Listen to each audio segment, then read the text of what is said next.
Assalamualaikum warahmatullahi wabarakatuh. Kita mulai dari bagaimana menemukan ide dalam penulisan tesis.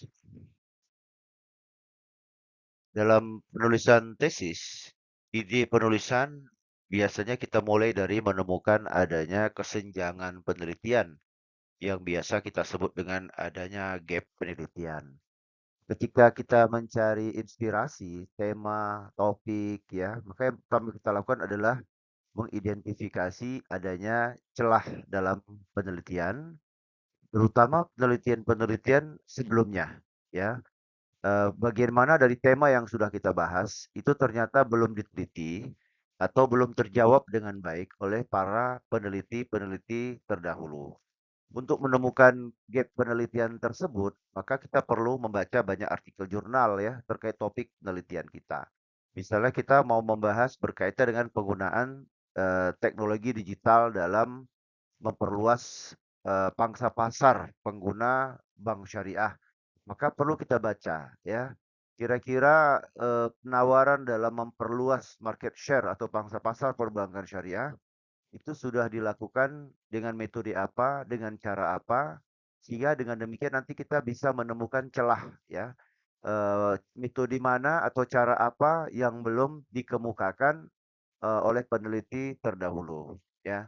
Bisa juga melalui identifikasi keterbatasan penelitian sebelumnya. Kita bisa membaca penelitian terdahulu dan melihat pada bagian keterbatasan penelitian. Sehingga ketika dia membatasi penelitian, berarti dia tidak menjawab eh, masalah tersebut sehingga itu bisa menjadi kesempatan ya atau peluang penelitian bagi kita untuk menjawab penelitian yang tidak dia jawab. Bisa juga kita lakukan analisis perbedaan hasil penelitian yang sama.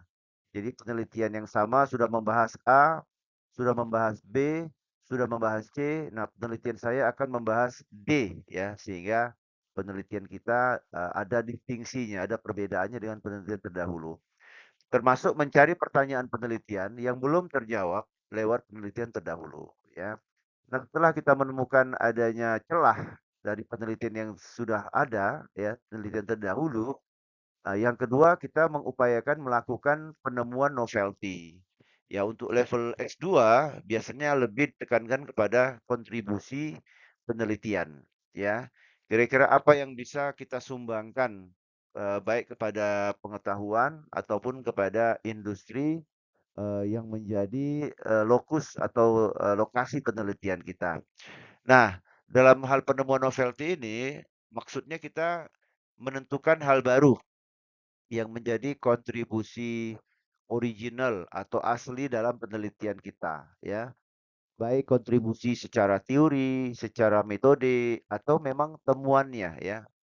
Hasil temuan kita memang memberikan kebaruan banding dengan penelitian-penelitian terdahulu. Nah, caranya adalah kita bisa mengembangkan metode baru dari metode lama yang sudah dikembangkan oleh penelitian terdahulu. Bisa juga memperbaiki metode yang lama. Ya, mungkin masih ada sedikit kekurangan atau sejumlah kekurangan. Nah, itu bisa kita perbaiki dengan penelitian kita. Atau misalnya dengan penelitian kita yang sekarang, tesis kita menggunakan metode yang berbeda dari metode yang sudah digunakan oleh penelitian lain. Atau pendekatan kita berbeda ya dari pendekatan yang sudah dilakukan oleh penelitian terdahulu. Atau menganalis data dengan cara yang berbeda, termasuk menyelesaikan masalah yang memang belum terselesaikan dalam penelitian terdahulu ya. Nah, lalu berikutnya yang ketiga, untuk memulai penelitian kita perlu melakukan literatur review. Ya, meninjau literatur terkini terkait tema topik yang menjadi bahasan kita. Kita perlu mengkaji literatur terbaru supaya kita bisa memahami tren penelitian ya. Sekarang ini yang berkembang sedang sedang penelitian apa. Nah, lalu dari penelitian yang baru itu yang sekarang lagi ngetren itu kita cari celah yang bisa kita isi. Kenapa? Karena penelitian ini penting untuk bisa memberi kontribusi kepada sektor dunia nyata atau ilmu pengetahuan. Jadi kalau kita meneliti sesuatu yang tidak diperlukan, ya maka penelitian kita itu tidak ada gunanya, ya. Kita melakukan penelitian yang tidak mungkin bisa diterapkan satu. Yang kedua memang tidak dibutuhkan.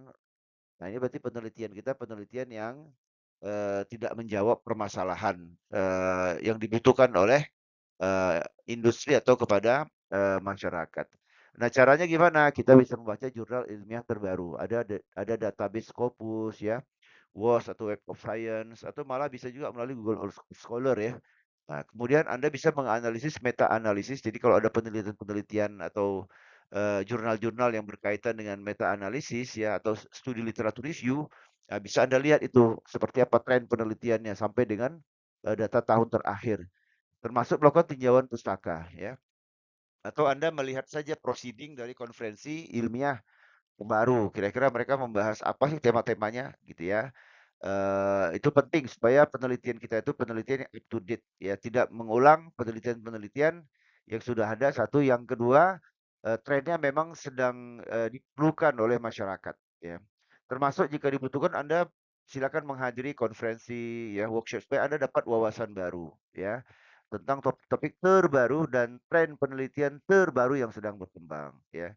Yang kelima, Anda bisa diskusi dengan dosen dan rekan sejawat ya. Mungkin Anda bisa bertanya dengan dosen karena dosen kan sudah banyak membimbing mahasiswa ya. Tentu dia sudah melihat peta penelitian bahwa ini sudah, ini sudah, ini sudah. Oh, Anda bisa masuk kemari karena ini dari penelitian terdahulu belum dijawab ya. Termasuk saran dari para akademisi dan peneliti lain ya. Termasuk dari praktisi ya. Mungkin mereka punya celah penelitian yang bisa mereka sarankan untuk Anda lakukan. Termasuk menggunakan pengalaman pribadi ya atau pengalaman Anda ketika bekerja ya. Ini penelitian Anda dapatkan dari pengalaman langsung atau masalah yang Anda hadapi dalam dunia kerja atau kehidupan sehari-hari ya. Silakan di dunia kerja Anda identifikasi ya, kalau Anda kerjanya di bank, maka persoalan-persoalan perbankan bisa Anda angkat sebagai topik penelitian dan masalah-masalahnya ada di situ. Kemudian fenomena sosial yang mungkin menurut Anda sekarang lagi ramai didiskusikan, tren industri atau perubahan regulasi yang sekarang sedang terjadi ya. Nah, silakan Anda menggunakan pendekatan SMART ya, spesifik, measurable, achievable, dan timetable ya. Penelitian itu mesti spesifik, tidak boleh terlalu umum. Kemudian bisa diukur, kemudian datanya bisa Anda dapatkan ya, kemudian penyelesaiannya ada ini bisa selesai gitu. Jangan sampai Anda meneliti sesuatu yang tidak bisa Anda selesaikan. Semoga penjelasan ini bisa membantu teman-teman mahasiswa S2 terutama magister untuk mendapatkan ide topik penelitian.